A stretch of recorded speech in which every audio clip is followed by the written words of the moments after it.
Ayan, check natin yung mga aplat o ampids after ilang minuto. Ayan o. Even yung langgam ata namatay ah. Ayan o, makikita nyo wala nang gumagalaw. Ayun na yung iba. Makita nyo ayun, sumama sa dahon. Wala na, patay na iba.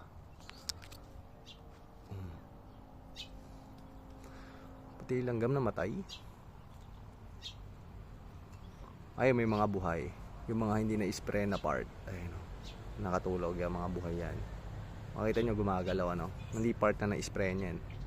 So pero itong mga na-spray yan, hindi na sila gumagalaw. Ayun o. Oh, di ba? Effective. So para mas effective to, ang gagawin natin, mamaya ulit, spray ulit natin. Para yung mga natira, yung mga hindi na isama sa pag-spray natin ay ma-sprayan sila at mamatay din sila. So yun lang. Thank you and God bless. Bye bye.